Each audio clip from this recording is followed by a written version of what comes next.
उसे जेल जाना होगा। उसने मेरे डेरा पर आके रंगदारी भी की है, मेरे डेरा पे आके गुस्सा में कहिए, चिढ़ में कहिए, रात में व्हाट्सएप पे रिकॉर्ड करके मुझे गालियां भेजी हैं। जो 2 कुंडलियां दी गई तो उसके बदले में उसे मुझे 1 रुपया भी नहीं दिया। ठीक है, 1 रुपया भी उसका पे नहीं हुआ। तो ये समझ, यानी कि 2 आप बना के जो दिए तो उसका भी पेमेंट नहीं किया? उसका भी पेमेंट नहीं किया। बहुत बड़ा आदमी बनते हो, थोड़ा सारा बपोती निकालते हैं, जितना कमाई है पहुंचाते चलो। कंप्लीट प्लान वे में पहले वो मुकदमा दायर करता है कि सामने वाला हमारे पास आके सरेंडर करे। इन्होंने प्रशासन से भी मेरे पर दबाव बनाने की कोशिश की है। जो मेरी मानसिक हालत वो गाली सुन के हुई, मैं किसी सूरत में मैंने उसको बर्दाश्त नहीं किया। मैंने कोर्ट जाके कोर्ट केस एडमिट किया, थाने में केस एडमिट किया। पूर्णिया में अभी पूर्णिया के सांसद पप्पू यादव और फर्नीचर व्यवसायी राजा कुमार के बीच जो मामला उत्पन्न हुआ है वो अभी लगातार चर्चा में है। लेकिन इस बीच पप्पू यादव के द्वारा राजा कुमार पर कई आरोप लगाए गए हैं। बताया गया कि एक नमो नारायण झा जो कि ज्योतिषाचार्य हैं, उनसे भी विवाद हुआ था और राजा कुमार ने फर्जी मुकदमा किया था। क्या रियल में राजा कुमार ने कई लोगों पर फर्जी मुकदमा किया है और उसको गलत तरीके से इस्तेमाल किया है? इसको जानने के लिए आज हम मौजूद हैं जो ज्योतिषाचार्य हैं नमो नारायण झा, उनके साथ हम मौजूद हैं और उनसे जानने की कोशिश करेंगे कि आखिर इनके साथ और राजा कुमार के बीच जो मामला हुआ था वो मामला दरअसल था क्या। अच्छा बताइए नमो नारायण जी, आपके बीच में और राजा कुमार जो कि माँ फर्नीचर का प्रोप्राइटर है, उनके बीच में कहा जा रहा है कि मुकदमा चल रहा है, कुछ ऑडियो भी वायरल हो रहा है। जी हाँ, जी हाँ। जो कि हम उसको सुना नहीं सकते, इतना मतलब उसमें गलत भाषा का इस्तेमाल किया गया है। सही है। क्या वो ऑडियो आप ही को भेजा गया था? जी हाँ, मेरे मोबाइल पर ये 18 की रात यानी 19 की रात को ये रिकॉर्ड करके भेजा गया है। मामला ये था कि 17 के तारीख को राजा जी ने कुमार ने कई बार फ़ोन किया कि पंडित जी आपसे मिलना है, आप मेरे आइए, शोरूम पे आइए। मैंने उनसे कहा कि राजा जी, एक बार 12:50 के आसपास मैंने उसका कॉल रिसीव किया है। मैंने उससे कहा कि मेरी छोटी बहन का ऑपरेशन अभी पटना पारस में हो रहा है, अभी मेरे लिए जाना संभव नहीं है, मेरी मानसिक स्थिति अभी बहुत अच्छी नहीं है, हम व्यस्त हैं। तो उन्होंने फिर कहा कि नहीं पंडित जी आप किसी भी प्रकार से आइए। मैंने कहा कि संभव नहीं है। इसके बाद भी उन्होंने लगातार कई कॉलें की, तो मैंने उसका कॉल को ब्लॉक कर दिया। इसके बदले में रात में उन्होंने बहुत सारी गालियाँ रिटर्न में और रिकॉर्ड करके मेरे व्हाट्सएप पे भेजा। ठीक है, तो वो गालियाँ इतनी अभद्र हैं जो शायद कोई व्यक्ति सुन ना पाए। आप सुना भी नहीं सकते? हम सुना भी नहीं सकते। मैंने जिनको भी सुनाया कहा कि पंडित जी ये मनुष्य का तो ये लैंग्वेज ऐसा हो नहीं सकता है, किसी सूरत पे कोई मनुष्य ऐसी भाषा का प्रयोग नहीं कर सकता जो उसने किया है। मैंने कि उस गाली से ये साफ होता है कि जिन्होंने भी गाली बका है वो मनुष्य नहीं है। मनुष्य नहीं है, सवाल ही नहीं उठता। मैंने जो मेरी मानसिक हालत वो गाली सुन के हुई, मैं किसी सूरत में मैंने उसको बर्दाश्त नहीं किया। मैंने कोर्ट जाके कोर्ट केस एडमिट किया, थाने में केस एडमिट किया। उसके बदले में उन्होंने काउंटर केस किया है, ना कि उन्होंने आगे बढ़ के केस किया है। उन्होंने काउंटर केस किया है, अपने ही केस में उन्होंने डाला है कि मैंने उसको 18 तारीख को कॉल किया है, जिसके 18 तारीख को पहले कॉल किया तो उसने मुझे कॉल किया, जबकि फ़ोन डायरेक्टरी निकाली जाए साल भर से किया, जब से उससे मेरी मुलाकात है मेरा एक भी कॉल उसके मोबाइल पर नहीं होगा। अच्छा, जिस तरह से हम अभी उसका जो उन्होंने केस किया है उसको पढ़ रहे थे, तो उसमें उन्होंने लिखा है कि आपने उसका कुंडली परिवार का बनाने के लिए, बच्चों का बनाने के लिए काफ़ी सारा रकम लिया है। ये क्या फैक्ट है इसका? उन्होंने एफआईआर में लिखा है कि पंडित जी ने 2 कुंडलियाँ दी हैं, बाकी 4-5 कुंडलियाँ दी भी नहीं। अगर कोई पंडित जी या कोई व्यक्ति किसी से कोई सामान लोग खरीदने जाता है या कुछ भी पैसा देता है तो उसको सामान ज़रूर मिलता है। अगर उसने पैसा दिया होता तो उसके पास कोई एविडेंस होता कि हाँ पंडित जी इस अकाउंट में आपको पैसा मिला है, या अगर पैसा दिया होता तो मुझे उसकी कुंडलियाँ देने में क्या दिक्कत थी। पैसा अगर उसने दे दिया होता तो मैं कुंडलियाँ देता, या जो भी हमारी मानसिकता है कि समय रहता तो समय देते, जो भी है। ये है, उसने अगर पैसा अगर कहीं प्रकार से जिक्र है पैसे का तो वो एविडेंस दिखाए कि उसने कहाँ पे पैसे दिया है, और उसके पैसा दिखाने के लिए उसको पहले फ़ोन दिखाना होगा कि उसने मुझे फ़ोन किया है। साल भर के दौरान हम लोगों में किसी प्रकार की बातचीत ना मैंने फ़ोन किया है ना उसने फ़ोन किया है, और जबकि उसने बताया कि 18 तारीख की रात को मैंने व्हाट्सअप कॉल किया है। मैंने अपनी कॉल डायरेक्टरी निकाली है जिसमें किसी प्रकार का कॉल का कोई जिक्र नहीं है, तो फिर मामला ही फॉल्स हो जाता है। अच्छा, उन्होंने जो कहा कि 2 कुंडली बना कर दिया जी, तो 2 कुंडली बाकी नहीं दिया, तो 2 आपने दिया है रियल में उनको? जो 2 कुंडलियां दी गई तो उसके बदले में उसे मुझे 1 रुपया भी नहीं दिया। ठीक है, 1 रुपया भी उसका पे नहीं हुआ। तो ये समझ, यानी कि 2 आप बना के जो दिए तो उसका भी पेमेंट नहीं किया? उसका भी पेमेंट नहीं किया। अगर आप किसी से कुछ लेते हैं, अगर आप उसको पेमेंट करते हैं तो निश्चित है कि फिर वो आपके साथ काम करेगा। स्वाभाविक, ये मनुष्य का स्वाभाविक गुण है। जब आप उसको पैसा ही नहीं दीजिएगा कि पंडित जी आप आइए, बाद में आपको हम लोग पे करेंगे, तो मेरे पास उतना समय भी नहीं है कि हम एक फालतू सब आदमी के लिए हम किसी वो फ़ोन करें, और मैं जिला में फ़ोन नहीं उठाने के लिए जाना जाता हूँ, क्योंकि उतना समय ही नहीं रहता है मेरे पास। आप किसी से भी पूछिए, सब ने कहा कि पंडित जी का फ़ोन नहीं उठता है। अच्छा, तो क्या माने जिस तरह से आपने 2 कुंडली बना करके दिया, और आपको उम्मीद होगी कि जो आपका मेहनत का लगा है कम से कम वो आपको मिलना चाहिए था, किसी को भी, हमको किसी को भी, लेकिन वो भी आपको नहीं दिया? वो भी नहीं दिया, यानी कि वो पंडित जी का जो दक्षिणा होता है वो भी हजम करने लगा, वो भी हजम कर गया। ठीक है, हजम कर गया। अगर वो दिया होता तो किसी में किसी आपस में कटुता नहीं होती। वो फोन यही वजह था जो कि आप उसको डिनाई कर रहे थे। राइट, डिनाई भी कर रहे थे, मैं व्यस्त भी था, मेरी बहन का ऑपरेशन भी था, ये भी सही है, पारस दोनों बातें सही हैं। और सवाल है कि जब किसी से अच्छी लेन देन किसी की होती है तो एक दूसरे से लोग मिलते हैं ना, तो उसका अभी तक किसी भी अकाउंट में या कैश पेमेंट है, क्योंकि वो तब होगा जब मेरी उनसे कोई बात होगी और मुलाकात होगी। 2022 के फरवरी के बाद से मैंने FIR में भी डाला है, मेरी इससे कोई टेलीफोनिक टॉक भी नहीं है, ना लेन देन का तो खैर बात ही छोड़ दिया जाए। 2021 के अगस्त में मेरी इनसे मुलाकात है एक व्यक्ति के द्वारा परिचय के रूप में, जब मैं इसका शोरूम कुछ टेबल कुर्सियाँ खरीदने गया था, तो उसमें उस वक्त मेरे एक मित्र ने इनसे परिचय कराई कि ये राजा कुमार हैं। तो पहली मुलाकात मेरी इसके शोरूम में एज ए एस्ट्रोलॉजर नहीं हुई, एज ए जोशी मैं उसे नहीं मिला, मैं एज ए कस्टमर मुलाकात हुई वो पहली। तो इसने कहा कि पंडित जी आपको कब फुर्सत है, मैं आपको अगर बुलाना चाहूँ तो। बोले ठीक है। दूसरी मुलाकात, यानी जो पहली मुलाकात एज ए एस्ट्रोलॉजर हुई वो हुई 2022 के फरवरी में, और वो आखिरी मुलाकात थी, क्योंकि पहली ही मुलाकात में मैंने FIR में भी डाला है। इसका रवैया ठीक नहीं था। पंडित जी आपको जब भी बुलाएं आप समय पर आ जाया कीजिए, मेरे टच में लड्डू बाबू, ये वो बहुत सारे ज्योतिषियों का नाम इन्होंने लिया कि इतने इतने ज्योतिषी मेरे टच में हैं, यानी कि प्रभाव बनाने की कोशिश। जी हाँ, कि आपको जब समय, मैं इस जिला का सबसे बड़ा आदमी हूँ, जो भी वो सब अपने आप को समझता हो, आपको जब टाइम दें आप चले आइए। मैंने कहा कि मेरे पास समय नहीं है। जो उसने कॉल किया है मुझे 17 तारीख को, 17 अगस्त को, कि पंडित जी आप आइए, मैंने साफ डिनाई किया कि मैं नहीं जा सकता, मैं व्यस्त भी हूँ, मैं फुर्सत में नहीं हूँ। जिसमें वो गुस्सा में कहिए, चिढ़ में कहिए, रात में व्हाट्सएप पे रिकॉर्ड करके मुझे गालियाँ भेजी हैं। तब आपने मुकदमा किया? काउंटर में उन्होंने भी मुकदमा किया? काउंटर में उन्होंने किया। काउंटर में जब उन्होंने मुकदमा किया कि उससे उन्होंने पैसे लिए हैं। भाई पैसे आपने कैसे दिए? अकाउंट में दिए, कैश दिए, कैसे दिए? कैश लेने के लिए आपको मेरे पास या मुझको आपके पास जाना होगा। अच्छा, ये बात बताइए, जिस तरह से उन्होंने अपना FIR में लिखा है कि 2 कुंडलियां उन्होंने दी हैं, और आप कह रहे हैं कि जो 2 कुंडलियां मैंने उनको दी हैं उसका भी पैसा मुझे नहीं मिला है। पैसा अगर आपको संतुष्टि मिलती, ठीक है, अगर आप लोग न्यूज़ चलाते हैं, कहीं जाएंगे, अगर आपको जिस व्यक्ति के पास जा रहे हैं, अगर आपको संतोषप्रद जवाब ना मिले तो आप समझ जाएंगे ये मामला बना रहा है।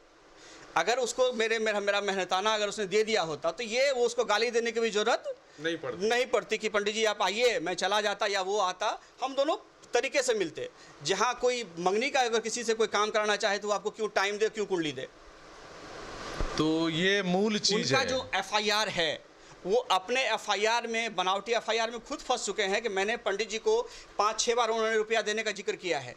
5-6 बार आप लगातार किसी को कैसे पैसे दे सकते हैं जब वो आपसे मिल नहीं रहा, या आप पैसा लेकर आप बार पैसा, जब आपको कोई काम नहीं कर रहा है तो आप उसको बार पैसे। तो ये बताइए पंडित जी, आखिर इस मामले को आप किस तरीके से देखते हैं? क्या वो एक तरह से दबंगई दिखाने की कोशिश किया, जबरन लेने की कोशिश? ये 100% दबंगई, क्योंकि उसने पहली मुलाकात में ही मुझसे कही कि मेरे पास बहुत एस्ट्रोलॉजर टच में हैं, आपको मैं जब भी बुलाऊं कृपया, मेरे समय का वैल्यू है, आप टाइमली आ जाया करें।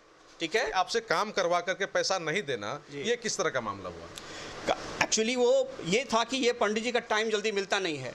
इनको अगर अगले 4 कुंडलियों का बकाया रख लेंगे तो ये अपने अगले 4 कुंडलियाँ लेने के लिए मेरे पास का पैसे लेने के लिए मेरे पास आएगा।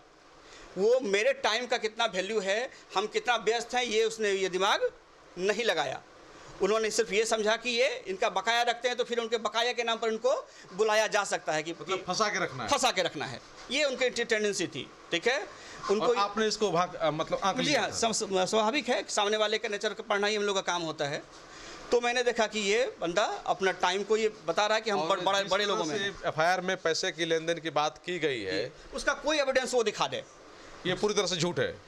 उसका मैंने कोर्ट में जब हम गए थे इस थाने में भी, कि किसी प्रकार का 1 रुपया का भी अगर लेन देन दिखा दे वो, ठीक है। तो हम पंडित जी सीधा सीधा बताइए, क्या माने कि उन्होंने जो केस किया वो पूरी तरह से फर्जी है? 100% फर्जी है, क्योंकि उसके पास खुद अपने केस का प्रूफ नहीं है। उसके पास खुद अपने केस का कोई प्रूफ नहीं और है। अभी जिस तरह से और कई मामले सामने आ रहे हैं, जी हाँ, जी हाँ। और कई लोग ये वो पहले अपने तरफ से मामला बनाता है, ठीक है, प्लान करता है कि ये ऐसा होने पर ये करना है, ये करना है, ये वो प्लान्ड वे में करता है, कंप्लीट प्लान्ड वे में। पहले वो मुकदमा दायर करता है कि सामने वाला हमारे पास आके सरेंडर करे। इन्होंने प्रशासन से भी मेरे पर दबाव बनाने की कोशिश की है, इसका प्रूफ है जो मैं कोर्ट में दिखाऊंगा। अच्छा, प्रशासन के माध्यम से भी दबाव बनाने का कोशिश जी हाँ, इसका मेरे पास एविडेंस है, जिसे मैं कोर्ट में मैं पेश करूंगा, समय आने दीजिए। ये भी करता है ये? जी जी जी, 100%। I have proof. तो क्या माने, अगर कोई वो व्यवसायी है कि रंगदार है कि क्या है? इसको रंगदार इसलिए कहा जाए कि इन्होंने, जैसा पता चला है कि पूर्व में बहुत साहब सब पे भी इन्होंने मुकदमा किया है। ये अभी श्रीमान सांसद जी पप्पू यादव के मुँह से भी मैंने सुना है, इसके पहले भी मैंने यूट्यूब सब पे देखा है कि ये बहुतों पर मुकदमा ये वो करता रहा है। बहुत लोगों का रुपया भी गबन किया है क्या? इसका मेरे पास कोई साक्ष्य नहीं है, इसलिए तो पप्पू यादव जी ने जिस तरह से बयान दिया कि एक पनोरमा ग्रुप के मालिक हैं, उनका लिया था, हालांकि बाद में कंप्रोमाइज करवाया गया। उनके पास तो वो उनका मामला है, ये मेरे ये आपके इसमें जुड़ा हुआ है। लेकिन अभी जो मामला खुल करके आ रहा है, पप्पू यादव का मामला खुलने के बाद फिर आपका भी मामला चर्चा में आया। राइट। तो हम लोग आपके पास भी आए कि देखते हैं सच्चाई क्या है। राइट। तो आपके पास आने के बाद पता चला कि आप पर भी फर्जी मुकदमा ही किया गया है। और आप वो मामला भी लड़ रहे हैं कोर्ट? जी हाँ, हम कोर्ट में लड़ रहे हैं, क्योंकि इसकी जो गालियाँ जैसी गालियाँ इसने दी है, वो किसी मनुष्य के बर्दाश्त के लायक के नहीं है। वो कोई मनुष्य बर्दाश्त नहीं करेगा। आप उनको मनुष्य की श्रेणी में नहीं रखते? किसी सूरत में नहीं, किसी सूरत में नहीं, क्योंकि ये भाषा एक मनुष्य की नहीं हो सकती। वो मेरी माँ बहन को लेके ऐसी सब गालियाँ निकाला है जो साधारण भाषा में सुना नहीं जा, साधारण लोगों, किसी के जनसाधारण के द्वारा सुनना ना लगभग मुश्किल है, बहुत मुश्किल। यानी कि यह माने कि वो अंदर से बहुत सातिर आदमी है? मैं महासातिर। मैं इस गाली मुकदमा को श्रीमान सुप्रिंटेंडेंट साहब के पास, डीएसपी साहब के पास सबको सुनाया। सब ने कहा कि हाँ, ये माफ़ी के लायक तो पंडित जी नहीं है। ये जिस प्रकार के भाषा का प्रयोग किया है तो किसी सूरत में माफ़ी का लायक नहीं है। जबकि आपकी कुछ गलती नहीं थी उसमें? जबकि मेरी कोई गलती नहीं। मैंने श्रीमान से कहा, अगर मेरे मोबाइल फ़ोन से उस पर एक भी कॉल गया हो, 18 की रात हो, 17 की रात हो, उसने एफआईआर में लिखा है, वही तो दिखा दे। उसने एफआईआर को बेस बनाया, उसने अपने एफआईआर को बेस बनाया है कि पंडित जी का 18 तारीख को मेरे मोबाइल पे कॉल आया है, वो दिखा दे, वो मेरा फ़ोन कॉल है। आपकी मुलाकात जिसने भी उनसे करवाई थी, जी, आपने उनको कहा नहीं कि आपने कैसे लोगों से हमारी मुलाकात करवा दी, किस तरह? जी, मैंने उनसे कहा, तो उन्होंने कहा कि पंडित जी थोड़ा सा मन बढ़ा है वो, ठीक है। वो बताया कि मन बढ़ू है? हाँ, थोड़ा मन बढ़ा है, और उनकी आपस की मित्रता होगी तो मुझे उससे लेना देना नहीं है। लेकिन अच्छा, मुझसे मिलने लायक नहीं है। जरा सोचिए, इतना मन बढ़ो को उन्होंने कहा कि थोड़ा सा मन बढ़ो है। सबकी अपनी अपनी भाषा होती है, अपनी भाषा है। राइट। लेकिन आप पर जो के मुकदमा किया गया है वो पूरी तरह से फर्जी है। मेरे मुकदमा को फर्जी के लिए तो कोर्ट बताने के लिए कोर्ट में तो उसके एविडेंस पेश करना है, और उसके एविडेंस को चैलेंज है कि आप कोई भी एविडेंस दिखा दीजिए, एक भी एविडेंस दिखा दीजिए कि आपसे मेरी मुलाकात ही हुई हो। सीसीटीवी कैमरा में होगा, अगर उसके शोरूम दोबारा गए होंगे उसके सीसीटीवी में आएगा, उसका सीसीटीवी रिकॉर्डिंग होगा। अगर मैंने उसे कॉल किया है, ये कॉल डायरेक्टरी में चला आता है कि हाँ पंडित जी, इसने जो आरोप लगाया है, सीधा कहना है कि अगर मैंने पैसा लिया है तो आप साक्ष्य प्रमाण करिए। राइट। किसी अगर साक्ष्य ही प्रमाण दे दीजिए, 1 साल मिलने का, लेने का जो भी है वो प्रमाण दीजिए, किसी भी प्रकार का प्रमाण। अगर प्रमाण नहीं है तो फिर कोर्ट उसके लिए आप जेल जाइए। जी हाँ, 100% आप जाना होगा, लेकिन जेल जाइए नहीं, उसे जेल जाना होगा। उसने मेरे डेरा पर आके रंगदारी भी की है, मेरे डेरा पे आके। अच्छा, डेरा पर आ गया था? आपने एफआईआर शायद नहीं पढ़ा है। अच्छा हाँ, उसमें आपने लिखा है कि कुछ लोगों के साथ एफआईआर में साथ लेके वो डेरा पर आए हैं, ठीक है। उन्होंने कहा कि बहुत बड़ा आदमी बनते हो, थोड़ा सारा बपोती निकालते हैं, जितना कमाई है पहुंचाते चलो। जो रंगदारी का केस उसने श्रीमान क्या कहते हैं इस पे लगाया है, वो इस रंगदारी का केस मैंने उस पर डाला है। हाँ, ये रंगदार है, ठीक है। पहले यानी कि जो रंगदारी का केस उन्होंने पप्पू यादव पे किया है वो घंटा मुझे नहीं लगता किसी सूरत वो दूर तक सत्य नहीं है, क्योंकि दूर तक सत्य नहीं, किसी सूरत में नहीं। और वो रंगदारी वो खुद कर रहा है आपके साथ। जी हाँ, कर रहा है ना, किया हुआ है। तब तो उसने ये सोचा ये अदना सा पंडित हैं, ठीक है, जो भी हैं, इनकी जो भी कमाई है इसको डरा के धमका के लिया जा सकता है। ये इनको गाली गलौज से कोई फर्क नहीं पड़ेगा कि हम पे केस कर देगा, ये उसने नहीं सोचा होगा। उसको लग रहा है कि हम अपने पैसे के बदौलत, अप्रोच हाँ, के बदौलत कुछ भी कर पंडित जी का मतलब कुछ नहीं होने देंगे। जी जी जी जी उनको ऐसा लग रहा था। जी जी जी लेकिन ये बात तो फैक्ट है कि उन्होंने आपके घर पे आकर के आपके साथ बदतमीजी की। जी हाँ, दिक्कत ये रही, जो मेरा सीसीटीवी उस वक्त ख़राब चल रहा था, जो अभी तक ख़राब ही है, उसको मैंने ठीक, ये अगर उस दिन का ये एविडेंस रहता तो फिर मुझे किसी चीज़ की ज़रूरत भी नहीं थी। वैसे मैंने श्रीमान से कहा है कि आप मोहल्ला वाले से पूछ लीजिए। उस वक्त मेरे पास 2 पंडित जी मौजूद थे जिस वक्त वो घर पे आया था, वो भी गवाह के रूप में हैं। तो फिर मामला तो कोर्ट का है, देखा जाएगा। यानी कि वो अब जिनको रंगदार बता रहे हैं, ये मामला बन रहा है कि वो खुद रंगदार है। वो पहले, जी हाँ, पहले आप पे बल प्रयोग करेगा, बाद में सिलेंडर कर जाता है। अच्छा, वो इसका ये टेंडेंसी है, क्योंकि फिर उसने प्रशासन से मुझे पे दबाव बनाने की कोशिश किया कि जा हम अच्छा, इसका मतलब है कि वो हर एक तरह का अस्त्र का इस्तेमाल करने जानता है। राइट। जहाँ उसको लगता है कि पैर पकड़ने से काम होगा तो पैर पकड़ लेता है। जी हाँ। जहाँ लगता है कॉलर पकड़ने से काम होगा तो वहाँ कॉलर पकड़। जी हाँ। लेकिन आप उसको बेनकाब कर देंगे कोर्ट में? 100%। चलिए, आप बीती बताई है। ये देख रहे हैं राजा कुमार का जो कि मामला अभी पप्पू यादव के साथ, अमित यादव के साथ चल रहा है, जो कि बताया जा रहा है कि अमित कुमार यादव जो कि एग्जीक्यूटिव हैं सरकारी विभाग, बिजली विभाग में है, और उन पर रंगदारी का मामला है, पप्पू यादव पर रंगदारी का मामला है। हालांकि पप्पू यादव को जमानत मिल गई है।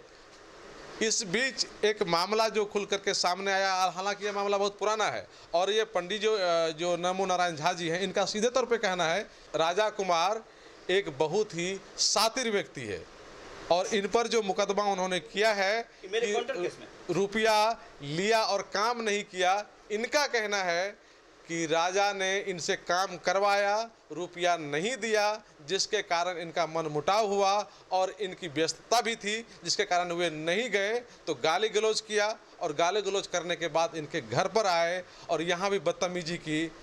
तो रंगदार रियल में आखिर है तो है कौन?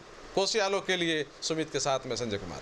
अब आपकी कल्पनाएं होंगे साकार, क्योंकि है ना आपके साथ कावेरी एजुकेशन। अगर आप हैं 12वीं पास तो हो जाइए तैयार GNM एवं BSc नर्सिंग के साथ इंजीनियरिंग और ITI कोर्स के लिए, वो भी कम फीस में। बिहार एवं बिहार के बाहर के मान्यता प्राप्त कॉलेज से कावेरी एजुकेशन कराएगा आपको GNM, BSc nursing, BTech, polytechnic, BBA, BCA, ITI के साथ कई अन्य कोर्सेज, जो आपको देगा 100% जॉब प्लेसमेंट। सभी कोर्स करने के लिए आपको मिलेगा बिहार सरकार के क्रेडिट कार्ड योजना से 4 लाख तक की सहायता। तो आज ही नामांकन कराएं और अपने सपनों को दे ऊंची उड़ान। संपर्क करें कावेरी एजुकेशन, कप्तान पारा, खुशकीबाग, पूर्णिया। संपर्क करें 9560624166। Second number 9471855802।